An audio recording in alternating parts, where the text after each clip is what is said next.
बहुत से लोग पूछते हैं हमारे बच्चे का 12th हो गया है और उनको अब आगे क्या करना चाहिए। तो आप थोड़ा सा इसके लिए गाइड करिए बच्चे को। कुछ लोगों की शिकायत होती है कि मेरा बच्चा मेरी सुनता ही नहीं है। जनरली माँ बाप बोलते हैं कि स्टडी अच्छे से करो, पढ़ो लिखो और ध्यान लगाकर पढ़ो। कुछ माँ बाप बोलते हैं कि मेरे बच्चे का दिमाग आजकल जो है मोबाइल में ज़्यादा लगता है। फेसबुक, व्हाट्सअप इस पे आजकल मोबाइल में ज़्यादा ध्यान दे रहा है और गेम में ध्यान रहता है उसका जो है। तो मैं उनसे एक क्वेश्चन करता हूँ ऐसे बच्चों से, दुनिया में सबसे महंगी करेंसी कौन सी है? सबसे ज़्यादा कॉस्टली करेंसी कौन सी है? तो बच्चे जो भी जवाब देते हैं, अब जो इंटर कर चुके हैं बच्चे, तो वो ये तो जानते ही हैं करेंसी क्या होती है। तो पौंड है, यूरो है, डॉलर है। अलग अलग बच्चों का अलग अलग जवाब होता है। कोई पौंड बताता है, कोई डॉलर बताता है, कोई यूरो बताता है। तो बच्चे अपना अपना जवाब देते हैं। तो मैं उनसे बोलता हूँ कि सबसे महंगी करेंसी, सबसे कॉस्टली करेंसी आपकी नज़र में जो भी है, डॉलर है, पौंड है, लेकिन मेरी नज़र में सबसे कॉस्टली करेंसी टाइम है, समय है। तो बच्चे बोलते हैं, सरप्राइज़ हो जाते हैं बच्चे कि समय करेंसी है। हाँ, डेफ़िनेटली समय, टाइम एक करेंसी है। बोले कैसे? तो मैं उनको बोलता हूँ कि पुराने ज़माने में क्या होता था कि वाल्टर सिस्टम चलता था, विनिमय सिस्टम। जिसमें क्या होता था कि अगर मुझे गेहूँ की ज़रूरत है, तो मैं उसे चावल दूँगा और वो मुझे गेहूँ देगा। अगर मुझे चावल की ज़रूरत है, तो मैं उसे कुछ और चीज़ दे सकता हूँ, जो भी मेरे पास में है, उसके बदले में मुझे कोई ना कोई चीज़ देनी पड़ती थी। तब वो मुझे मनचाही चीज़ प्राप्त होती थी।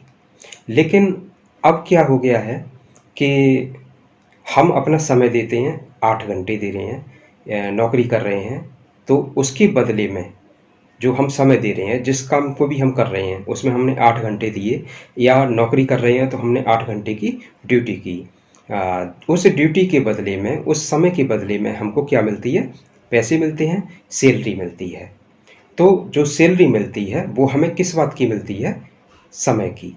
यानी कि जो हम ड्यूटी की, मैंने जो काम किया, जितना समय मैंने उस काम को दिया, है ना? तो उस काम का, उस समय का मुझे पैसा मिला। तो समय एक करेंसी हुई। बिल्कुल सही बात है, टाइम एक करेंसी हो गई और टाइम एक कॉस्टली करेंसी हो गई। ऐसा मैं इसलिए बोलता हूँ कि मान लीजिए आपके पास आज 1 लाख डॉलर हैं, या 1 लाख रुपए हैं, या 10 लाख रुपए हैं, और वो चोरी हो गया। तो मैं उस 1 लाख डॉलर को, 10 लाख रुपए को, या 1 लाख रुपए को मैं दोबारा अर्न कर सकता हूँ, दोबारा कमा सकता हूँ। लेकिन जो समय चला गया, जो समय चला गया, वो कभी वापस नहीं मिलेगा और ना मिलता है। तो इसलिए मैं इसे सबसे कॉस्टली करेंसी बोलता हूँ। आपके पास 24 घंटे हैं। इन 24 घंटों को आप कैसे स्पेंड करते हैं? आपके पास 24 घंटे हैं और वो आप इधर-उधर कहाँ वेस्ट कर रहे हैं, कहाँ यूज कर रहे हैं, इसी स्पेंड किए हुए टाइम पर आपका फ्यूचर डिपेंड है। ये 24 घंटे आप अपने स्टडी के लिए लगाते हैं, टाइम को सही से मैनेज करके उसे सही जगह पर यूज करते हैं। तो ये पहला पॉइंट हो गया कि टाइम सबसे कॉस्टली करेंसी है। और दूसरा पॉइंट मैं बोलना चाहता हूँ कि अपनी एजुकेशन को देखना आप। ज़्यादातर आपको एजुकेशन और इनकम का आपको आपस में कनेक्शन मिलेगा। जैसे कि आप डॉक्टर को देख लें, डॉक्टर की इनकम अलग होगी और कंपाउंडर की इनकम अलग होगी। सीए की इनकम अलग होगी और चार्टर्ड अकाउंटेंट की इनकम अलग होगी और अकाउंटेंट की इनकम अलग होगी। ऐसा क्यों? क्योंकि सिर्फ एजुकेशन का फ़र्क है। मतलब किसने कितनी पढ़ाई की है, उसी के अनुसार उसकी इनकम होगी। आज आपकी एज 17-18 है, फिर 20-25 हो जाएगी, फिर 30-35 की उम्र होगी, अनुभव तो काम आता ही है।